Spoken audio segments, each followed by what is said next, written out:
గౌరవనీయులైన తెలంగాణ రాష్ట్ర గవర్నర్ గారిని ఈరోజు కలిసి ఈ రాష్ట్రాన్ని ఈరోజు మొత్తం కుదిపివేస్తున్న సింగరేణి బొగ్గు గనుల కుంభకోణం విషయంలో సవివరమైన నివేదిక, సవివరమైన విజ్ఞాపన పత్రం మా పార్టీ తరపున గౌరవ శాసన మండలి సభ్యులు, పార్లమెంట్ సభ్యులు, శాసనసభ్యుల బృందం, మా సీనియర్ నాయకుల బృందం అందరం కూడా కలిసి వారికి ఒక వివరమైన విజ్ఞాపన పత్రాన్ని రాష్ట్రంలో జరుగుతున్న అవినీతి, ముఖ్యంగా సింగరేణిలో జరుగుతున్న దోపిడీ విషయంలో వారికి అందజేయడం జరిగింది. సింగరేణిలో అవినీతి జరుగుతున్నదని ఆధారాలతో సహా మా శాసనసభ పక్ష ఉపనాయకులు, మాజీ మంత్రి పెద్దలు హరీష్ రావు గారు పత్రికా సమావేశం పెట్టి ఆధారాలతో సహా బయటపెట్టినప్పటి నుంచి కాంగ్రెస్ పార్టీలో వణుకు మొదలైంది. మీడియా కూడా మాకు సహకరించి ఈ కుంభకోణాన్ని పూర్తి స్థాయిలో బట్టబయలు చేసేసరికి పాలకుల గుండెల్లో రైళ్లు పరిగెడతా ఉన్నాయి. కేవలం మాట్లాడడమే కాదు, ఆధారాలతో సహా మరి ఈరోజు పూర్తి స్థాయిలో ఈ కుంభకోణాన్ని బట్టబయలు చేసినాం. సరిగా దాన్ని డైవర్ట్ చేయడానికి, ప్రజల అటెన్షన్ని దృష్టి మళ్లించడానికి విచారణ పేరిట ఇవాళ ఒకరి తర్వాత ఒకరిని పిలుస్తున్న విషయం కూడా మీకు తెలుసు. ఇవాళ సీఎం అంటే తెలంగాణలో చీఫ్ మినిస్టర్ కాదు, సీఎం అంటే కోల్ మాఫియాకి నాయకుడిగా ఇవాళ రాష్ట్ర ప్రజలు, ముఖ్యంగా సింగరేణి కార్మికులు భావించే పరిస్థితి వచ్చింది. ఇవాళ మీరు ఒక్కసారి అర్థం చేసుకుంటే ఈ కుంభకోణాన్ని రాష్ట్ర ప్రజలు, ముఖ్యంగా సింగరేణి ప్రాంతంలో ఉండే మా కార్మిక సోదరులు కూడా అర్థం చేసుకుంటే చాలా స్పష్టంగా ఆధారాలతో సహా మేము బయటపెట్టిన తర్వాత, ముఖ్యంగా మేము లేవనెత్తిన కొన్ని ప్రశ్నల విషయంలో ఇప్పటి వరకు ప్రభుత్వం నుంచి ఒక్క సమాధానం కూడా రావడం లేదు. ఇక ఇట్లాంటి ముఖ్యమైన గంభీరమైన సమస్య విషయంలో స్పందించాల్సిన ముఖ్యమంత్రి గారేమో అప్పుడప్పుడు ఫుట్బాల్ ఆడుతున్నాడు సింగరేణితో, లేదా ఇవాళ విదేశాల్లో తిరుగుతూ ఏదో పాఠాలు నేర్చుకుంటున్నా అంటూ పోజులు కొడుతూ ఉన్నాడు. కానీ నేను వారికి గుర్తు చేస్తా ఉన్నా, ఏ వయసులో ముచ్చట ఆ వయసులో జరగాలి. చదువుకోవాల్సిన టైంలో చదువుకోక ఇప్పుడు చదువుకుంటానంటే ఏం వస్తుందో ఒకసారి వారు కూడా ఆలోచించుకోవాలి.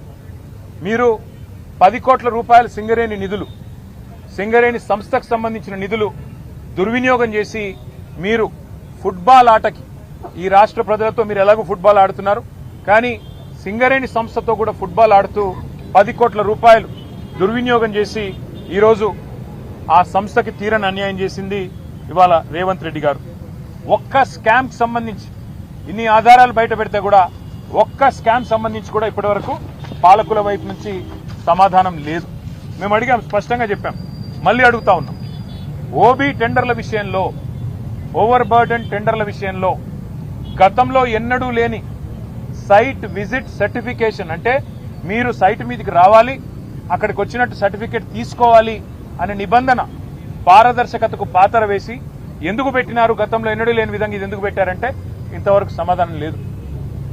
భారతదేశంలో ఎక్కడా ఏ కోల్ గనిలో లేని, ఏ బొగ్గు గనిలో లేని నిబంధన ఇక్కడనే ఎందుకు పెట్టినారు అంటే ఇంతవరకు సమాధానం రాదు. అట్లాగే నిజంగానే 2018 నుంచి 2024 వరకు ఈ నిబంధన గనక కేంద్ర ప్రభుత్వం ఒకవేళ సిఫారసు చేసి ఉంటే ఆ రోజున్న బీఆర్ఎస్ ప్రభుత్వం అమలు చేయలేదు. అన్ని టెండర్లను కూడా ట్రాన్స్పరెంట్ గా మేము పిలిచినాం. అందుకే ఆ రోజు అన్ని మైనస్ టెండర్లు వచ్చినాయి. ఎస్టిమేటెడ్ కాస్ట్ కంటే తక్కువ ఖర్చుకే సింగరేణికి డబ్బులు ఆదా చేస్తూ ఆ రోజు జరిగిన మాట వాస్తవమా కాదా? మరి ఆ రోజు ఆ టెండర్లలో లేని షరతు మీ ప్రభుత్వం వచ్చిన తర్వాత ఈ సైట్ విజిట్ సర్టిఫికేషన్ అనే విధానం ఎందుకు పెట్టారు, ఎవరికి లాభం చేయడానికి పెట్టారు అంటే ఇంతవరకు ప్రభుత్వంలోని బాధ్యులు ఏ ఒక్కరు కూడా సమాధానం చెప్పట్లేదు. 2025-26లో నిజానికి జనవరిలో ఒక టెండర్ చేశారు ఈ నిబంధన లేకుండా. జనవరిలో టెండర్ చేస్తారు, మళ్ళీ ఆ టెండర్ వెంటనే రద్దు చేశారు. టెండర్లో ఈ నిబంధన లేకుండా ఆ రోజు మీరు టెండర్ పిలిస్తే -7%, అంటే ఎస్టిమేట్ చేసిన దానికంటే 100 రూపాయలకు ఎస్టిమేట్ చేస్తే 93 రూపాయలకే పనిచేస్తామని కాంట్రాక్ట్ సంస్థలు ముందుకొచ్చినాయి. కానీ దాన్ని మీరు రద్దు చేశారు, ఈ నిబంధన పెట్టారు. దానివల్ల ఏమైంది, తిరిగి మళ్ళీ టెండర్ అదే ప్లేస్లో పిలిస్తే +12 అంటే 100 రూపాయలకు అయ్యే పని 112 రూపాయలకు కావాలని చెప్పి మరి సంస్థలు వచ్చిన మాట వాస్తవమా కాదా మరి మీరు చెప్పాలని చెప్పి ప్రభుత్వాన్ని మేము డిమాండ్ చేస్తా ఉన్నాం.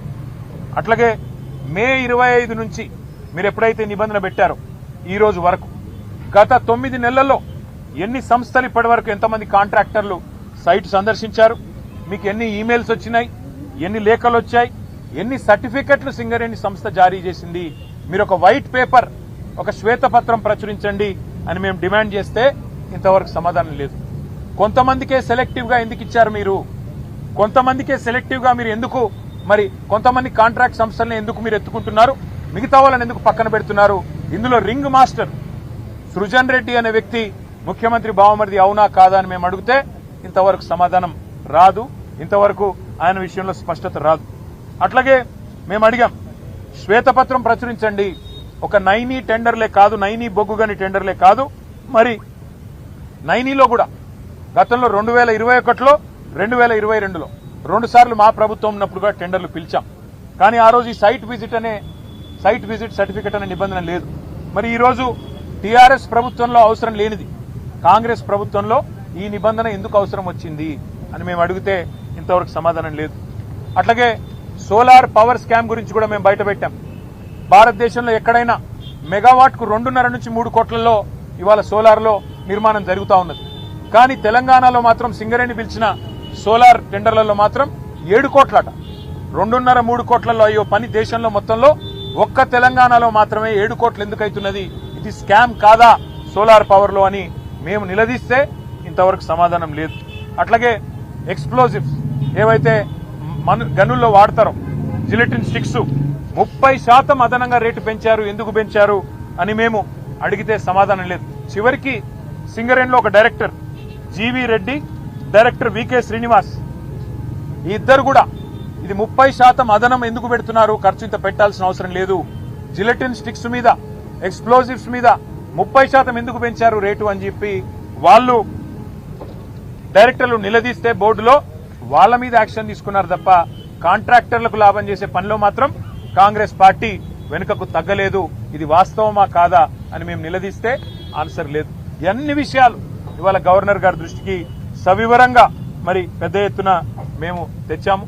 బెదిరించి రింగు చేసి కాంట్రాక్టర్లను ఒక రింగు చేసి ఇవాళ ప్రజాధనాన్ని, ఇది ప్రజాధనం ఎందుకు అంటే సింగరేణి కాలరీస్ అనే సంస్థ 51% ఓనర్షిప్ తెలంగాణ ప్రభుత్వానిది, 49% ఓనర్షిప్ కేంద్ర ప్రభుత్వానిది. మరి ప్రభుత్వాలది అన్నప్పుడు ప్రజలదే ఈ సొమ్ము మొత్తం, సింగరేణి కార్మికులదే ఈ సొమ్ము మొత్తం. అందుకే సింగరేణి కోల్ బెల్ట్ లో ఉండే మా కార్మిక సోదరులు ఆలోచన చేయాల, వేల కోట్ల రూపాయలు ఏ రకంగా ఇవాళ ఈ ప్రభుత్వం కొల్లగొడుతున్నదో దీని మీద మరి మేము ఎన్నిసార్లు అడిగినా ఇప్పటికీ కూడా సమాధానం రావడం లేదు. వాస్తవం ఏంటి అంటే అన్నదమ్ములు దోచుకున్న సరిపోవట్లేదంట రేవంత్ రెడ్డి గారికి. హిల్ట్ కుంభకోణం పేరు మీద హైదరాబాద్ లోని పారిశ్రామిక వాడల్లో భూములను కొల్లగొట్టడానికి 5 లక్షల కోట్ల విలువ చేసే 9,200 కోట్లు, 9,200 ఎకరాల భూమిని కొల్లగొట్టేదానికి ప్రయత్నం చేస్తే మా పార్టీ బయటికి తీసుకొచ్చింది. అన్నదమ్ముల దోపిడిని అడ్డుకున్నది. కానీ రేవంత్ రెడ్డి గారు అన్నదమ్ముల దోపిడి సరిపోవట్లేదంట. ఇప్పుడు బావమరిది గారి కళ్ళల్లో ఆనందం కోసం సింగరేణిని ఆయనకు గుత్తకు రాసిచ్చిండు. తెలంగాణ కొంగు బంగారంగా భావించే సింగరేణిని కాంగ్రెస్ ముఖ్యమంత్రి రేవంత్ రెడ్డి పట్టపగలే కబిలిస్తా ఉన్నాడు.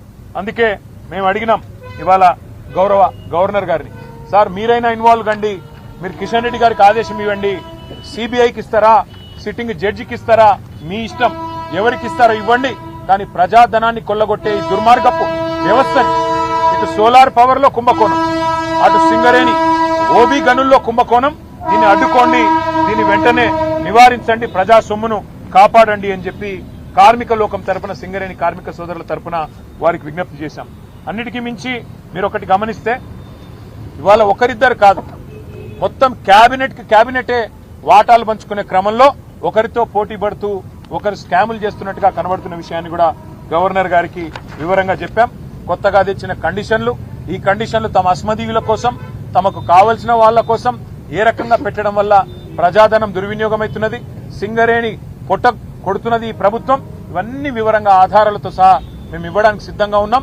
మీరు దయచేసి సిబిఐ ఎంక్వైరీ చేయిస్తారా, సిట్టింగ్ జడ్జి ఎంక్వైరీ చేయిస్తారా, కేంద్ర ప్రభుత్వానికి మీరు వెంటనే నివేదిస్తారా, లేదా రాష్ట్ర ప్రభుత్వాన్ని మందలిస్తారా మీ నిర్ణయం సార్. కానీ తప్పకుండా మీరు ఈ విషయంలో జోక్యం చేసుకోండి. తప్పకుండా రాష్ట్ర ప్రజల సంపద అయిన సింగరేణిని కాంగ్రెస్ కొల్లగొట్టకుండా కాపాడండి అని చెప్పి చాలా వివరంగా అన్ని స్కామ్ల విషయంలో గవర్నర్ గారికి రిప్రజెంటేషన్ ఇచ్చాము.